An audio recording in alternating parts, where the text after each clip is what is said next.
de-Ivanishvilization or de-Ivanishvilization of Georgia.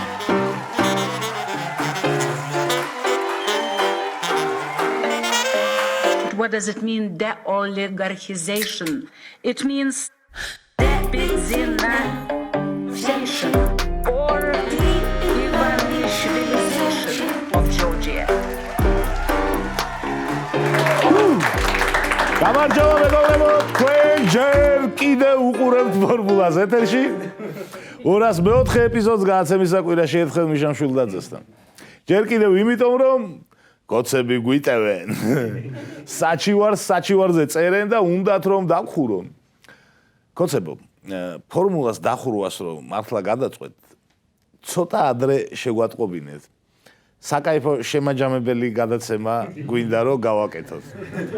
იქ სტატისტიკებია, საუკეთესო მომენტები, ესა, მოკლედ სამუშაო გვაქვს და ისი არ ქნათ რომ უდროობის გამო მივაფუჩეჩოთ.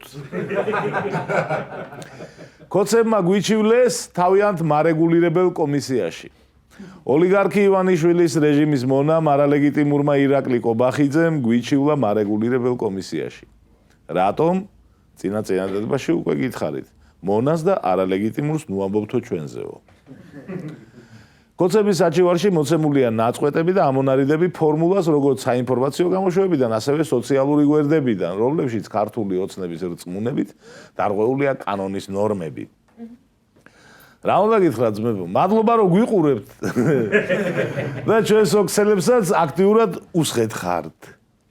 მაყურებლის გარეშე რა არის მაუწყებლობა? არც არაფერი. ჩვენი YouTube არხიც გამოიწერეთ ბარემ. იცით რევს ვამბობ ხოლმე. დაალაიქეთ ვიდეო. არ გამოგეპაროთ ჩემი გინებები. საჩივრის საფუძველია ტერმინები, რომელსაც ფორმულა იყენებს. არალეგიტიმური პარლამენტი, ეგრეთ წოდებული პარლამენტის თავმჯდომარე, ოლიგარქის დეპუტატი, რეჟიმის სასამართლო და სხვა. განსაკუთრებით ჩაგვაჭირეს ტერმინზე რეჟიმი. საჩივარში ყველაზე მეტჯერ ტერმინი რეჟიმი არის ნახსენები. ჩემი აზრით ესაა რეჟიმის ჟიმჟიმი. რეჟიმი და ჟიმჟიმი ახლა იდეალურად კი არ ერithმება ერთმანეთს, მაგრამ არჩილ თალაკვაძე დამეთანხმება რომ თუ სხვა გზა არა. მომენტ.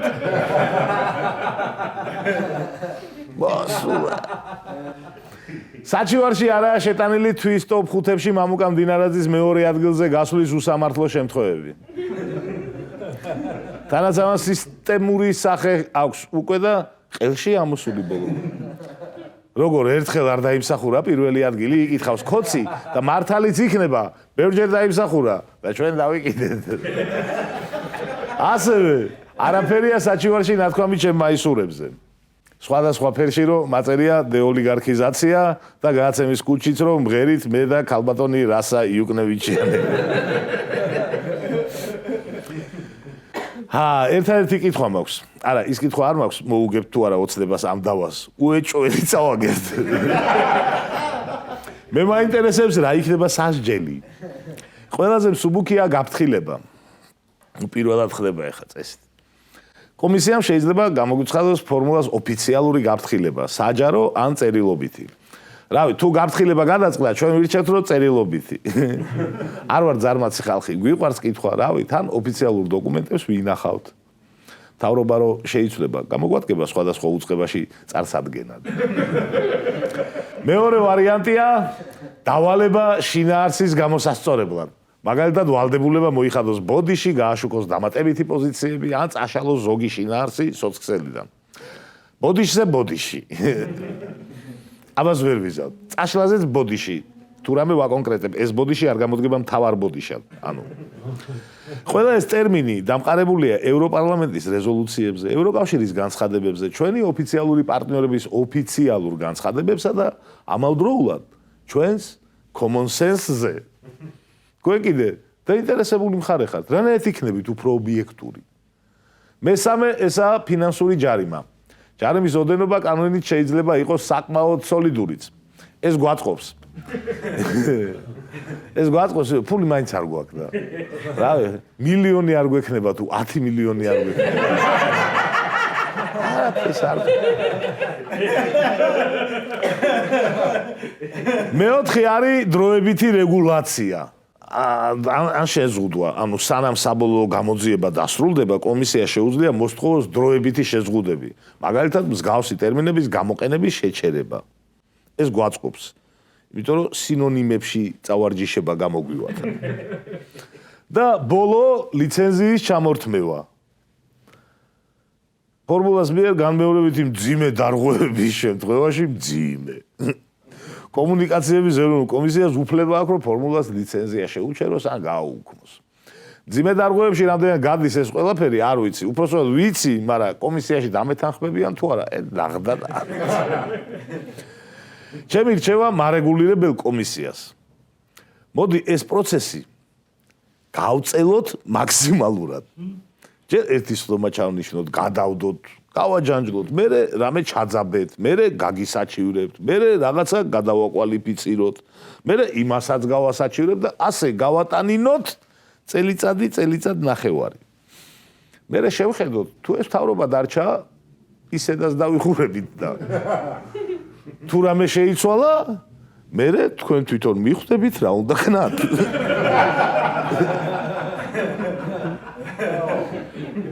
რა ქართული ოცნება კომუნიკაციების ეროვნულ კომისიაში ფორმულას გავსად TV პირველსაც უჩივის. დანარჩენი ტექსტი ყველაფერი იგივე. სამწუხაროდ ტელეკომპანია მთავარი გაჩერებულია, თორე მათაც უჩივლებდნენ. ნახოთ რა გადაწყვეტილებას მიიღებს ეს კომისია. ხელს შეუწყობს საქართველოში რუსული დიქტატურის დამყარებას და კრიტიკული ხმის ჩახსობას თუ ხელს შეუწყობს. კომუნიკაციების კომისიამ ტელევიზია სეზონი TV-ს ქართულთან ერთად მაუწყებლობის ენად რუსულიც განუსაზღვრა. ანუ პარალელურად. აი ასე, ლამაზად. ეს ტელევიზია რომელია, იცით? კოცებს აკრიტიკებენ ხოლმე, მთავრობაში გეები ნუყავთო. ხოლო ტელევიზიები არ დაკმაყოფილდნენ კოცები და მოქალაქეებსაც უჩივლეს. სოციალურ ქსელებში გამოქვეყნებული პოსტების გამო. საპარლამენტო არჩევნების მეორე დღეს ვინც ქირქილებდით Facebook-ზე, გაიღვიძეთ ჩელიაბინსკში. თქვენთან მაქვს ერთი შეკითხვა. როგორ ფიქრობთ, გავიღვიძეთ ჩელიაბინსკში?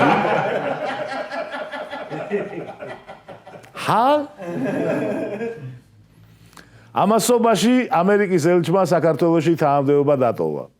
რობინ დანიგანი ციტირებ. მას შემდეგ რაც როგორც დიპლომატის შეერთებულ შტატებს 33 წლის განმავლობაში წარმოვადგენდი, მივიღე პირადი გადაწყვეტილება, გავიდე პენსიაზე.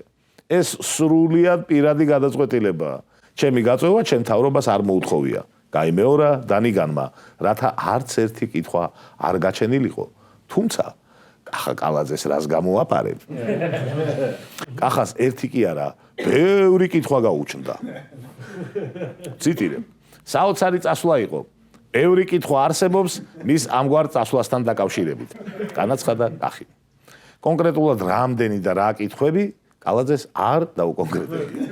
ეთყობა ვერ არჩია ასე უცებ რომელიმე. რობინ დანიგანს წინამორბედი კელი დეგნარის მსგავსად ისეთი რამეები აკადრეს კოცებმა, რომ ორივე წავიდა. მიუხედავად ამისა, კოცებს მაინც უამრავი კითხვა გაუჩნდათ. რატომ წავიდა ელჩი? სად წავიდა? ეხა ვინ იქნება? რა ერქმევა? ისევ ქალი იქნება თუ კაცი? იმედია იმ ბევრი კითხვიდან რაც კახას გაუჩნდა, რამდენიმე მაინც გამოვიცანა.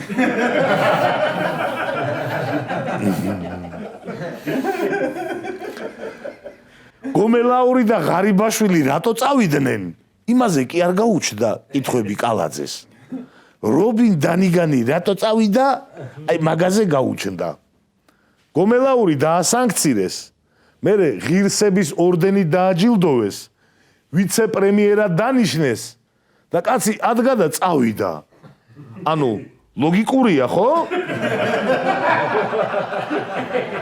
რა ვინმეს რამე კითხვა ხო არ გაგიჩნდა? მე არავითარი კითხვა. სანამ თავარ თემაზე გადავალთ, რუბრიკა გვაქვს. ჩვენი მოგონილი სადიქტატორო კანონები. ინსპირაცია ნებისმიერი კანონი, რომელიც კოცებმა ბოლო 6 თვეში მიიღეს. შეგახსენებთ, ნებისმიერი დამთხოვა იქნება შემთხვევით. პირველი გინების კანონში შესწორება შევა. კოცების გინება დაჟადი იქნება, ნაცების წახალისებული. მეორე, ქარკახეთში ბატონყმობა აღდგება. გეორგიევსკის ტრაქტატს პარლამენტი რატიფიცირებას გაუკეთებს. უვადო მოსამართლეების გარდა უვადო მოწმეებიც გვეყოლება. იუსტიციის უმაღლესი საბჭო დანიშნავს უვადო მოწმეებს. ქართული ანბანიდან 4 ასოს ამოიღებენ. ო, ლ, ე, ა და ყ. კანონიერი ქურდები არჩევნების პერიოდში კანონიერად გამოცხადდებიან.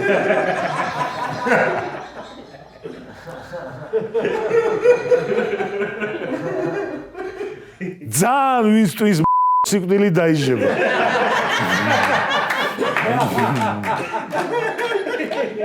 ჯარიმის გადაუხდელობა გაშოლ თვით დაიჟება. საპროტესტო აქციებში მონაწილეობა აეკრძალებათ ქალებს. იქვე გაიწერება კანონში რა არის ქალის საქმე და რა არა.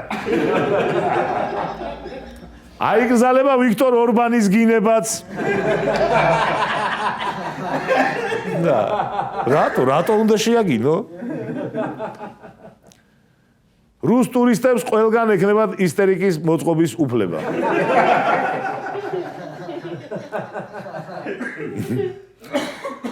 რუსეთის აგენტები დღეგესგან გათავისუფლდებიან. აი, ასეთი იყო ჩვენი მოგონილი დიქტატორული კანონები, შეგახსენებთ, რომ ნებისმიერი დამთხევა იქნება შეგხვევა. გადავედეთ გადაცემის მეორე ნაწილზე, ჩაანალიზებაზე, კოკა-კოლა მოვსვათ. პირველი შემთხვევა ამ გადაცემის 204 ეპიზოდიან ისტორიაში, როდესაც ისეთი ჩასაანალიზებელი თემა გვაქვს, რომელსაც განსხვავებული კოკა-კოლა სჭირდება. საზეიმო ვერსია, ანუ ცოტა შამპანური ვიტრო იყოს. კოკა-კოლასთან მექნებათ ხონორ სპეციალურად ასეთი მომენტებისთვის დამიმზადეთ საზეიმო კოკა-კოლა. აი ასეთი დაახლოებით ფოტოზე. დავესესხები ლეიტენანტ სედრიკ დენიელს და ვიტყვი, რომ 2025 წლის 1 ივნისი კარგი დღე იყო კარგი ადამიანებისთვის. შემიძლია სხვანაირადაც ვთქვა, ცუდი დღე იყო ცუდი ადამიანებისთვის. რუსებისთვის, ქოცებისთვის და ზოგადად ცუდი ადამიანებისთვის. უკრაინამ რუსეთის სტრატეგიული ავიაციის მნიშვნელოვან ნაწილს დედა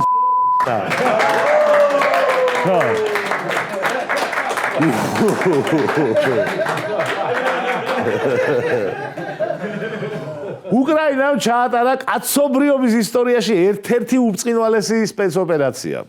უკრაინელებმა სატვირთო კონტეინერები გადააკეთეს ისე, რომ ჭერი იხსნებოდეს და იკეტებოდეს. აი სტადიონები ხო გინახავთ მოძრავი სახურავით. დაახლოებით ეგრე. ჩატვირთეს დრონები კონტეინერებში და ეს კონტეინერები წააღებინეს რუს ტრაილერის მძღოლებს. A პუნქტიდან B პუნქტამდე. A პუნქტიდან B პუნქტამდე გზაზე, როცა ეს ტრაილერი მიუახლოვდა ავიაბაზებს რაღაც მანძილზე, ეს დრონები ამოფრინდნენ კონტეინერებიდან და რუსულ ავიაციას გამჩენ. ყველა ადამიანს თავისი ფავორიტი სანახაობა აქვს ამ პლანეტაზე. ზოგს მზის ჩასვლა უყვარს. ზოგს ზღვა, ზოგს მზის ამოსვლა მთაში, ზოგს ჩრდილოეთის ციალი. მე სამივე მიყვარს, მაგრამ რუსულ საბრძოლო თვითმფრინავებს რო ყვამლი აზდით.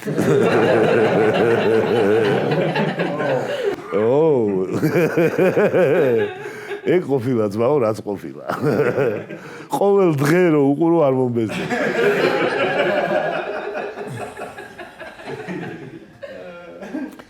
ნებისმიერ ნორმალურ საშუალოდ განათლებულ ადამიანს ამ სპეცოპერაციაზე გაახსენდებოდა ტროას ცხენი.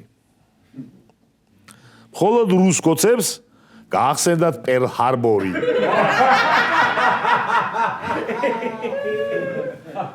ანუ იქ ხო გემები იყო, აქ თვითმფრინავი რაშუაში.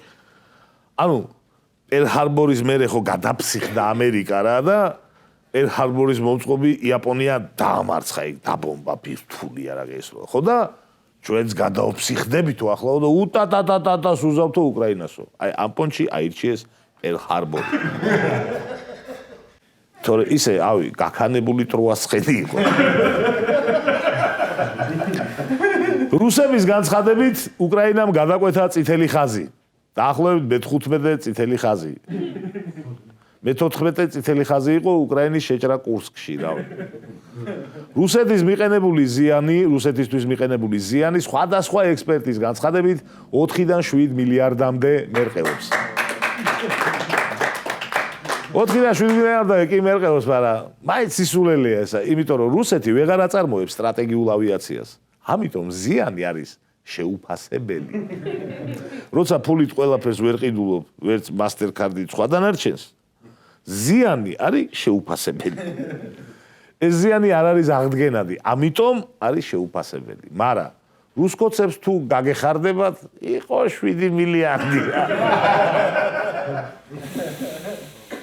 7 მილიარდის განადგურებაზეც ბევრი სასიამოვნო ასოციაცია გაუჩნდება ადამიანს.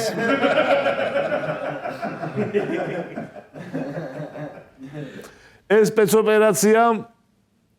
სპეცოპერაციამ ბევრ რაღაცას მოფინა ნათელი.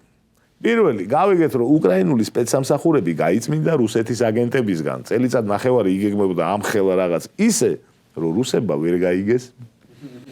ანუ ზელენსკის გაუწმენდია სისტემა რუსეთის აგენტებისგან. ეს ყველაზე მაგარი ამბავია. იმ აფეთქებულ ავიაციაზე უფრო მაგარი. გავიგეთ, რომ რუსეთის სპეცსამსახურების სიძლიერეზე გავრცელებული წარმოდგენები ძალიან გაზვიადებული ყოფილა. და ყველაზე მთავარი, ბოლოს და ბოლოს გავიგეთ, რა არის Deep State. კრემლის პროპაგანდისტის ალექსანდრ დუგინის განცხადებით Deep State არის უკრაინა. დუგინმა იქზე დატვიტა, უკრაინა არის Deep State. Deep State-მა შექმნა ტერორისტული ნაცისტური რეჟიმი და გარდაქმნა საკუთარ მთავარ ხელსაწყოდ. ტრამპს არ შეუძლია მისი აღმოფხვრა, ღრმად გადგმული ფესვების გამო. ძალიან კარგი.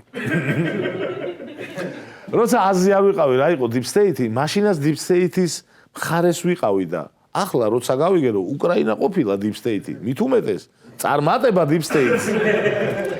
ღმერთმა დალოცოს ჩვენი ერთმორწმუნე Deep State. კოცები და რუსები არაფერ შუაში რო არიან ქრისტიანობასთან და მართლმადიდებლობასთან. აქამდეც ვიცოდი, მაგრამ ახლა ზუსტად ვიცით, რომ კოცები ებრძვიან მართლმადიდებლობას. მართლმადიდებელ უკრაინას Deep State-ის სახით. რუსეთის თავდაცვის სამინისტრომ უკრაინის ქმედება შეაფასა როგორც ტერორისტული აქტი. შუა ომში უკრაინამ ააფეთქა თვითმფრინავები, რომლითაც რუსეთი რაკეტებს ესვრის უკრაინას საცხოვრებელ კორპუსებს, მშვიდობიან მოსახლეობას და აი ამ თვითმფრინავების აფეთქება ყოფილა ტერორიზმი. საცხოვრებელი კორპუსებისთვის რაკეტების სროლა კი არაა ტერორიზმი, აი ამ თვითმფრინავების განადგურება ყოფილა ტერორიზმი. რავი, ისეთი აბსურდია. რუსეთს ეს თვითმფრინავები სავაჭრო მოლში რო ყოლოდა დაყენებული და მან აეფეთქებინათ უკრაინელებს, ეგეც კი არ იქნებოდა ტერორიზმი. უკრაინელებს რო გაეტაცებინათ ეს თვითმფრინავები და გამოსასყიდი მოეთხოვათ, ეგეც კი არ იქნებოდა ტერორიზმი. არაფერი, რასაც უკრაინა აკეთებს და გააკეთებს, ვერ იქნება ტერორიზმი, იმიტომ რომ ომია და ომში სამხედრო თვითმფრინავებს რაც არ უნდა გაუკეთო. ვერ იქნება ტერორიზმი. თავდაცვითი ომის მოგება ვერ იქნება ტერორიზმი. პუტინი არ ჩანს. აბაში ახალი არაფერია, როცა ცუდი ამბავი ხდება, პუტინი გაქრება ხოლმე. ეგეთი სტილი აქვს. ცუდ ამბავთან ასოცირება არ უნდა და სხვებს ალაპარაკებს ხოლმე მაგდროს. ნამდვილი ლიდერია.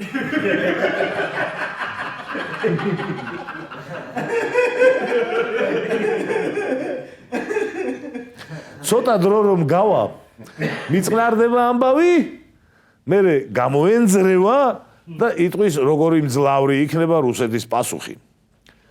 რუსეთმა დარჩენილი სტრატეგიული ავიაცია ჩუკოტკაში გადაიყვანა. აი, აქ არის ჩუკოტკა. ამის იქით ამერიკაა. აი, უკრაინას რო ეომები და ავიაცია რო ამერიკასთან გიყენია. არა, კაი ამბავი. ხო? რუსებო არ გაგეყიდა და ალიასკა, ხო დააპარკინგებდით ავიაციას. უსაფრთხო ადგილას ალიასკაზე. რუსული პროპაგანდისტული ტელეგრამ არხი Fighter Bomber განცხადებას ავრცელებს. თუ ეს იყო მაქსიმუმი, რისი გაკეთებას ბირთვული იარაღის გარეშე შეგვიძლია, ანუ რასაც აკეთებდა და ეხლა. მაშინ დროა დავიწყო ბირთვული დარტყმები. ქალაქების განადგურება ერთი მეორის მიყოლებით. სანამ ამის შესაძლებლობა გვაქვს, უნდა გავაკეთოთ, ან სულ მცირე ავკრძალოთ ფრაზა, ეს იყო ჩვენი პასუხი. როგორც ხედავთ, რუსეთში გარკვეული უკმაყოფილება იგრძნობა. რუსები უკმაყოფილოები არიან პუტინის რბილი პოლიტიკით. ანუ უფრო დედა მმართველი უნდათ. ეს ატომს არ ისვრის, კეთილი გული აქვს.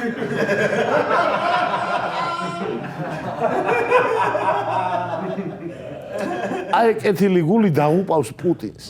რუსეთი ითხოვს უარეს.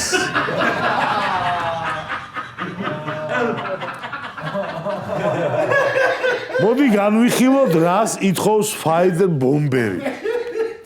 თუ რუსეთი ატომურს ესვრის კიევს და უკრაინის აღმოსავლეთ ნაწილს, რადიაციული დაბინძურება შეეხება რუსეთის შემდეგ რეგიონებს: ბელგოროდი, კურსკი, ვორონეჟი, როსტოვი. დიდი ალბათობით შეეხება ვოლგოგრადს, კრასნოდარს, სტავროპოლს. 10-დან 20 მილიონამდე რუსი დგება საფრთხის ქვეშ. დავანებოთ თავი იმას, რომ უკრაინის მთლიან გენოციდს რო ითხოვს ტიპი. პუტინისგან ითხოვს 20 მილიონამდე რუსს დედა ეს საუკეთესო შემთხვევაში იმ დაშვებით, რომ რუსეთს უკან არ მოხვდება ატომური. კარგი, დაუშვათ, რუსეთი ისვრის ატომურს და არავინ პასუხს არ გასცემს. თუ კი რუსეთი გაისვრის ატომურს, უკრაინა რას იზამს? უკრაინა დაბომბავს რუსულ ატომურ ელექტროსადგურებს რუსეთის ტერიტორიაზე. უკრაინა რაკეტებით წვდება 3 რუსულ ატომურ სადგურს და დრონებით კიდევ 2 ან 3-ს. დაზუსტდება. სულ რო არავინ ჩაერიოს, უკრაინაც განადგურდება და რუსეთიც. აი ამას ითხოვს Fighter Bomber. ამიტომ გამორიცხეთ რუსეთისგან ატომური დარტყმები. ეს ომი დასრულდება რუსეთის დამარცხებით, რაც უნიკალურ შანსს მოგცემთ რუსებო, რომ წესიერი სახელმწიფო ააშენოთ. მიხედოთ თქვენს ქვეყანას და სხვებს თავი დაგვანებოთ. ეხლა ამას ვერ ხვდებით, მაგრამ უკრაინაში წაგება არის თქვენი საუკუნის შანსი, რომ ააშენოთ წესიერი სახელმწიფო. მართლა აბა თქვენ იცით, წაგება და წარმატებები.